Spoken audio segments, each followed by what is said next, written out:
Just remember what he said on January 6th. All of us here today do not want to see our election victory stolen. There's never been anything like this. It's a pure theft in American history. Everybody knows it.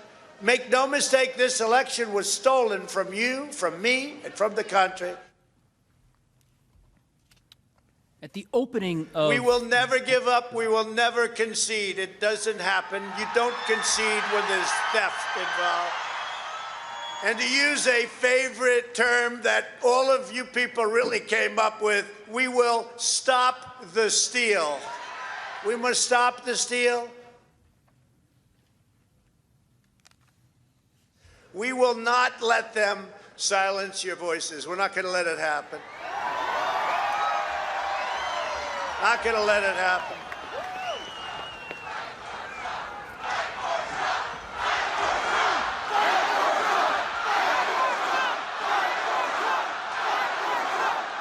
Thank you.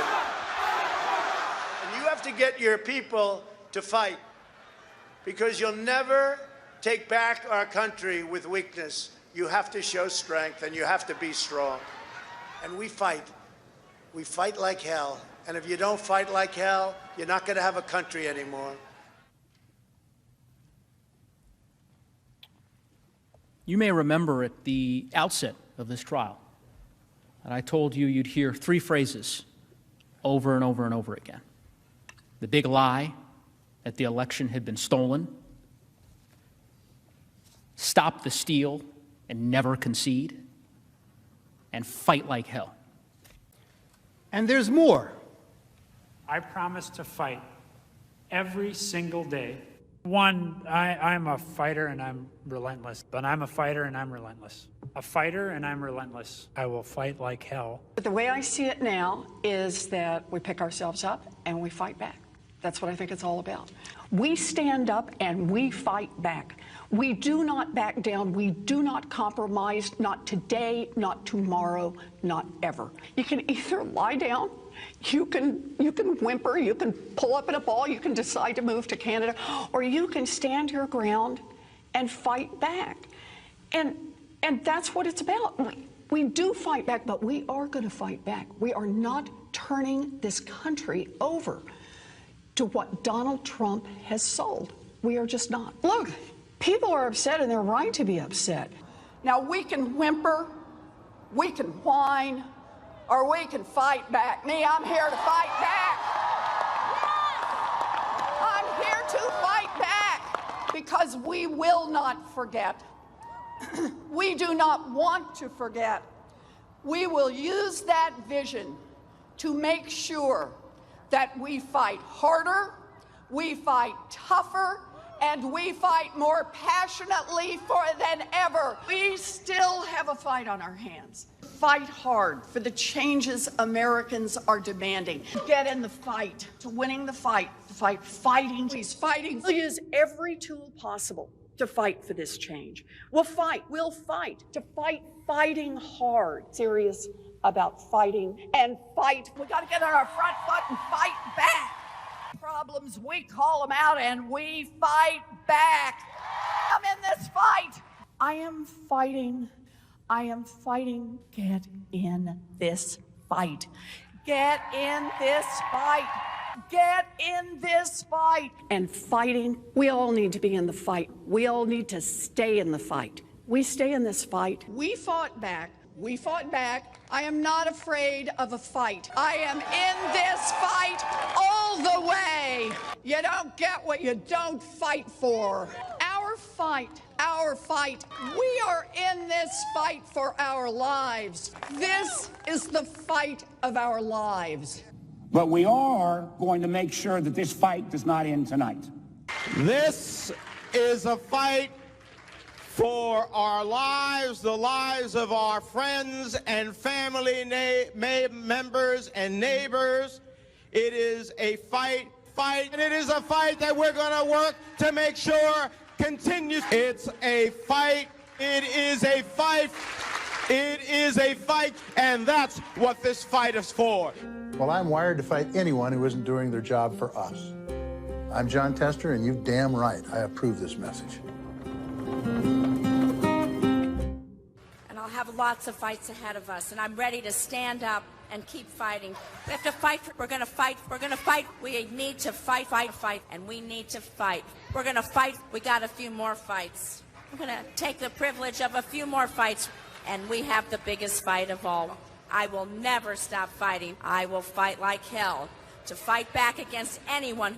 We need to say loud and clear that we are ready to fight. It's a bare-knuckles fight. Now they're going to have to actually fight back against people. The fight has to be conducted. It is so important that we need to fight. Fight that fight. We have been fighting. I was fighting very hard. Time is of the essence, both in terms of the fight. I think we should be fighting. Well, I really believe we need to fight. We're simply not going to take this line down. We're going to keep fighting. So I'm telling all my colleagues, this is the fight of our life. Whose side are you on? Who are you fighting for? They're fighting, I'm fighting. We're both fighting. We will fight back. We're not going to just take this line down. I'm just going to keep the fight up. What we have to do right now is fight as hard as we can. We have to rise up and fight back. And so we're going to fight, and we're going to continue to fight. I am going to be fighting like hell. Keep fighting, or we kept fighting, and we did. So we're going to keep fighting. We have to be fighting every single day. We have to fight back, and we have no choice but to do that. I think we're doing the right thing to do that. Fighting. And I'm fighting. Well, our job right now is to fight. It's really important. I'm going to keep fighting. I'm asking for the support of people across the country to fight back. And you got to be fierce in fighting. Keep fighting. Brown have been fighting. I've told President Biden I will fight like mad. I'll tell you what, now more than ever, we have to fight like hell. We have these battles on the floor of the Senate. I'm going to go down and battle, and I'm going to be down there on the floor fighting. Right. But we Democrats are fighting as hard as we can. Democrats are fighting as hard as we can. Credit it in any way, but we're fighting back. What we've got to do is fight in Congress, fight in the courts, fight in the streets, fight online, fight at the ballot box. Fighting and pushing around the clock, fighting, continue to be brave and be strong and keep fighting. We're getting people engaged in the fight. We're fighting. We've got to keep fighting and keep focused. Continue to fight. Fight. This is going to be a fight. We'll also fight him and challenge him in every way that we can, in the Congress, in the courts, and in the streets. To continue fighting, we each have an important role to play in fighting. In this fight, like so many before it, it has been a fight. The American people are going to have to fight. And about the importance of fighting, I will always fight. Fighting. But we always must fight. Joe Biden has a deep, deep-seated commitment to fight and to fight. And about the importance of fighting, we always must fight, to fight, to fight, and to fight. As our willingness to fight continued the fight, as Joe Biden says, to fight. It's about fighting of what we're fighting for. We will tell them about what we did to fight. Truly about a fight. But truly, I do believe that we're in a fight. I believe that we are in a fight. I believe we are in a fight. I believe we are in a fight. So there's a fight in front of us. A fight for all of these things. And so we're prepared to fight for that. We know how to fight. Our ongoing fight of fight. We know how to fight. We like a good fight. We were born out of a fight. This is what is our fight right now. There's the fight, there's the fight, there's the fight, and then there's the fight to defend. Back in the fight. Our mission is to fight. That is the guiding purpose of House Democrats, fighting. He has never forgotten who he is fighting for. Marched and fought, and we just have to fight. But this is a fight for our country. Fighting the health crisis of COVID. I led the fight and continue to fight. Never, never, never give up this fight. I'm a citizen fighting for it. It means not only fighting a leader who fought for progressive change, as a lawyer who fought for people his whole life, as well as other fights. And I'm proud that to have Tim in this fight with me. And above all, it's time for America to get back up and once again fight. We will fight when we must fight. What kind of America are we fighting for? We've been fighting, so we need to fight, but we also need to fight for an America. I am going to wake up every day and fight hard. I have been fighting. We're going to fight. We are going to fight. We're going to fight. We're going to fight. And I will fight. We're in the fight of our lives. right now. We fight like hell. To fight. To fight. Fight against the Trump administration. Democrats are standing up to fight. We're in this fight in a serious way. It's your fight. We're eager to take on this fight. Get in this fight, and we'll fight it out. I have taken on the fight. As representatives for the people, as legislators here in the halls of Congress, our job is to fight. Who has led us in this fight? Is to fight for this fight. And every day I'm in the United States Senate, I will fight. And one of the things we do is should fight. Because my constituents send me here each and every day to fight. We have been fighting this fight, and we need to be side by side so we can succeed. And so I hope that you will all join us in our fight.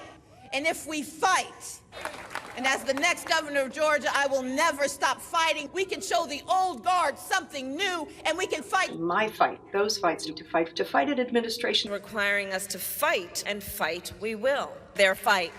In their fight. In their fight. The fight is a fight. And so when we fight the fight that we are in, when we are fighting this fight, we fight this fight. The strength of who we are is we will fight. And we will fight. We will fight the fight. We will fight. We are in a fight. The fight. Fight. It is a fight. It's a fight. And it is a fight born out of patriotism. This is a fight. Fighting. I say fight on, fight on, fight on, fight on. I'm here to say one more time in publicly, this is not a fight I wanted to take on, but this is the fight in front of us now. Every single one of you and every one of you. That's okay. You didn't do anything wrong. It's a word people use. But please stop the hypocrisy. In accordance with the judgment of the Senate as follows. The Senate, having tried Donald John Trump. There's no question, none, that President Trump is practically and morally responsible for provoking the events of the day. No question about it. The people who stormed this building believed they were acting on the wishes and instructions of their president. And having that belief was a foreseeable consequence of the growing crescendo of false statements, conspiracy theories, and reckless hyperbole, which the defeated president kept shouting into the largest megaphone on planet Earth. As Justice Story explained, the Senate, upon conviction, is bound in all cases to enter a judgment of removal from office. Removal is mandatory upon conviction. Clearly, he explained, that mandatory sentence cannot be applied to someone who's left office. The entire process revolves around removal. If removal becomes impossible, conviction becomes insensible. Impeachment, conviction, and removal are a specific intra-governmental safety valve. It is not the criminal justice system where individual accountability is the paramount goal. We have a criminal justice system in this country. We have civil litigation. And former presidents are not immune from being accountable by either one.